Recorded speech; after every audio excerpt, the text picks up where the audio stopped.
लहसुन में ऐसा क्या डालें कि लहसुन मोटा हो जाए और उसकी अच्छी क्वालिटी बन जाए, ये किसान भाई फिलहाल सब ज़्यादा हमसे पूछ रहे हैं। कुछ लोगों का ये पूछना है कि साहब हमें एनपीके 19 स्प्रे कर दिया, 18 कर दिया, एनपीके 0 स्प्रे कर दिया, अब हम क्या करें? ये तो हमने पहले ही कर दिए, अब वो क्या करें? हमने 0 स्प्रे कर दिया, हमारा लहसुन साथियों जो है कंद का साइज नहीं बढ़ रहा है, बोरोन कब स्प्रे करें? ये ऐसे कुछ क्वेश्चन है। इस वीडियो में इन क्वेश्चनों को साथियों मैं सॉल्व करने की पूरी कोशिश करूंगा। साथियों आप मेरे इस चैनल पर नए कृषि मित्र चैनल पर, तो प्लीज़ इस चैनल को सब्सक्राइब कर लें। खेती से जुड़ी हुई मैं साइंटिफिक इन्फॉर्मेशन इस चैनल पर डालता हूं साथियों। यदि आपका साथियों चैनल सब्सक्राइब किया होगा तो साथियों आप मेरे पुराने और आने वाले वीडियोस को आसानी से देख पाएंगे। तो चलिए वीडियो की शुरुआत करते हैं। देखिए लहसुन का जो न्यूट्रिएंट्स का साथियों जो पोषक तत्व लेने का जो हमारा पैटर्न है, बात करें तो वो ऐसा है कि वो जो इसमें नाइट्रोजन और पोटाश होता है उसका करीब 85% 85% ये अपनी 75 डेज तक यानी कि 75 दिन तक ये ले चुका होता है, जमीन से निकाल चुका होता है। क्या क्या? नाइट्रोजन और पोटाश। जो बच गया आपका फास्फोरस और इसके साथ साथ आपका sulphur, ferrous, copper, zinc, manganese और बोरॉन वगैरह वगैरह वगैरह, ये सब जो न्यूट्रिएंट्स हैं साथियों, इनको बात करें तो ये 75 दिन तक मात्र 60-65% ही ले पाता है हमारा। तो यानी कि बात करें तो जो आपका 2.5 महीने का लहसुन हो गया तो उसमें नाइट्रोजन और पोटाश तो उसने जमीन से लगभग लगभग खींच लिया है। अब उसको इसके अलावा जो न्यूट्रिएंट्स है वो देने की एक खासी जरूरत होती है। ये साथियों नॉर्मल ट्रेंड हमारा है, और ये नहीं है कि 75 डेज पर अमूमन साथियों लहसुन में नाइट्रोजन उसको दिखाई नहीं। इसमें विशेष साथियों नाइट्रोजन भी हमें देना पड़ सकता है आगे भी।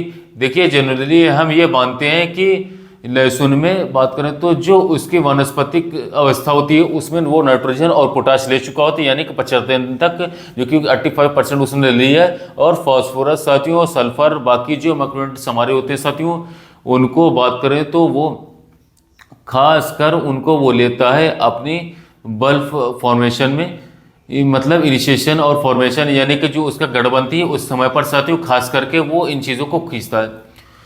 हम जो स्प्रे करते हैं साथियों वाटर सॉल्युबल फर्टिलाइजर जो लहसुन की फसल में स्प्रे करते हैं साथियों, उसमें मैं एक बार आपको बताता हूँ कि शुरुआत में आप एनपीके 19 स्प्रे करें या फिर एनपीके 0 करें, फिर लास्ट में साथियों आप स्प्रे एनपीके 0 या फिर एनपीके 0 का स्प्रे कर सकते हैं।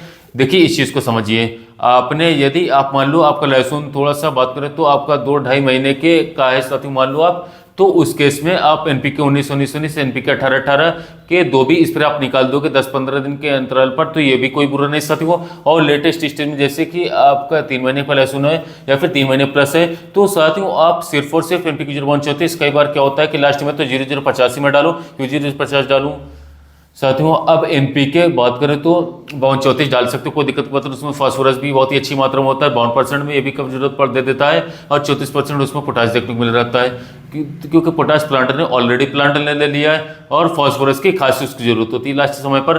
तो प्लेटर में आप एनपीके 0 रख सकते हो। लेटेस्ट चीज में आपके बहुत ही कम आपको हरापन दिख रहा है साथियों, लहसुन बहुत ही वीक दिख रही है साथियों, तो उसमें नैनो यूरिया भी साथ में मिक्स कर सकते हो, कोई दिक्कत की बात नहीं, या फिर सिंपल यूरिया भी उसमें ऐड कर सकते हो, कोई दिक्कत की बात नहीं। और एक सबसे जरूरी बात साथियों जो मैं हमेशा फोकस करता हूँ, मेरे से सारे कई बार किसान भाई को कमेंट आते हैं कि हमारी लहसुन बिल्कुल बैठ चुकी है साथियों, तो 3 महीने के 3.5 महीने का लहसुन हो गया, कितने से फर्टिलाइजेशन को प्रभावित करते हैं। आप अब आ रहे हो और कह रहे हो कि हमारा जो लहसुन खत्म हो गया और मैंने क्या स्प्रे किया, तो वो कहते हैं कि स्प्रे तो कुछ नहीं किया, सिर्फ और सिर्फ खाद पानी दी।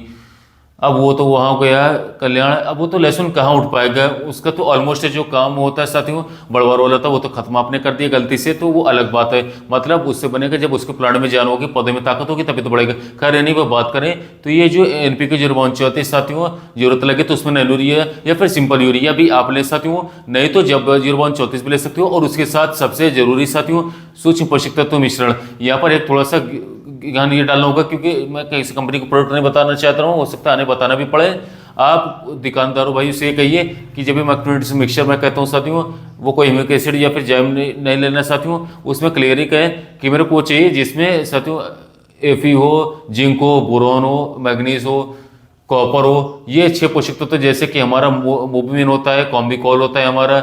इसके अलावा साथियों एग्रोमिन मैक्स ले सकते हैं, नहीं चाहिए फॉस्फोरस नाइट्रोजन, उसके लिए एनपीके यूज कर लेंगे साथियों। एनपीके 0 उसके साथ पोषक तत्व वाला जो मैंने मिश्रण बताया इसको, और एक साथियों फंगिसाइड अच्छा फंगिसाइड आवश्यक रूप से साथियों बात करें तो इसमें हम जो मेरा बहुत ही फेवरेट है साथियों गार्लिक में मेटलैक्सिल प्लस मैंकोजेब है, जो कि साथियों रेडोमिल गोल्ड नाम से आता है, या फिर साथियों सिस्कॉन नाम से आता है डामा का, इसको ले सकते हैं, टाटा का मास्टर ले सकते हैं। अगर ये यूज नहीं करना चाहते हो तो अभी कॉन्ट्रैक्ट फंगिसाइड रखें, और उस कॉन्ट्रैक्ट फंगिसाइड में साथियों आप कोई से भी ले सकते हो मैंकोजेब के साथ, उसके साथ सिस्टमेटिक ले सकते हैं, एजोक्सिप्रिन मेटलैक्सिल ले सकते हैं साथियों, इनको कॉम्बिनेशन में ले सकते हैं। रही बात थ्रिप्स की, तो साथियों थ्रिप्स बहुत सारे ऐसा बात है कि बात करें तो जिन लोगों के खेतों में अटैक आया है तो वो लोग खेले नहीं थ्रिप्स के साथ। थ्रिप्स बहुत खतरनाक चीज़ है, थ्रिप्स कंट्रोल जल्दी नहीं होता है। सिमोडिस लें 20 ml प्रति 15 लीटर पंप, या फिर ग्रेसिया लें 20 ml प्रति 15 लीटर पंप। नॉर्मल है तो इमिडाक्लोप्रिड ले सकते हो, डाइमेथोड ले सकते हो, फिप्रोनिल ले सकते हो, इमिडा प्लस फिप्रोनिल ले सकते हो, थोड़ा सा महंगा आता है।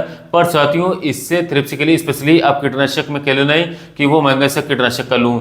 इवन कई बार तो बात करें तो थोड़ा सा दुख भी होता है, किसान भाइयों की इतनी समझ नहीं होती कि सॉरी ये थोड़ा सा नॉलेज का अभाव है कि भाई इसमें प्रॉब्लम फंगस की है और हम कर रहे हैं इंसेक्टिसाइड के स्प्रे महंगे से महंगे का। तो इस बात का प्लीज़ ध्यान रखें। और इतने सारे लोगों से मैं कई बार इंटरेक्ट करता हूँ फार्मर से, वो जो कहते हैं कि साहब हमने जो है कोई स्प्रे नहीं की, सिर्फ खाद दी, इसके अलावा आप लापरवाही करते साथियों। आप कम पढ़े लिखे होंगे, उनके मोबाइल में ये एक सब्सक्राइब वाला साथियों यूट्यूब चैनल को आप बटन दबा दें तो उनको भी फायदा मिल जाए। बहुत दुख होता है कि बात करें तो कई सारे किसान भाई हमें कमेंट करते हैं कि 20 बीघे में लहसुन लगाते हैं, 10 बीघे में लहसुन लगाते हैं, क्या किए? वो कहते हैं खाद फेंक दिया, और वो टेक्निकल खेती नहीं करें, पुराने जमाने की खेती करें। लहसुन इतनी महंगी खेती, इतना कॉस्ट लगता है इसमें, इसको टेक्निकल रूप से साथियों में करना होगा, आधुनिक जमाने के हिसाब से करना होगा, तभी आदमी सक्सेस होगा। तो प्लीज़ आप इन वीडियो को शेयर किया करो, और यदि कम पढ़े लिखा आपका साथी कोई किसान तो उसके मोबाइल में चैनल को सब्सक्राइब करवाइए, ताकि उन्हें भी लहसुन की खेती संबंधी जानकारी मिल सके। और साथियों दूसरे किसान तक वीडियो को शेयर कीजिए, ताकि जो भी लहसुन की खेती करें तो यह महत्वपूर्ण जानकारी मिल सके। साथियों मिलते हैं नए वीडियो में नए टॉपिक के साथ।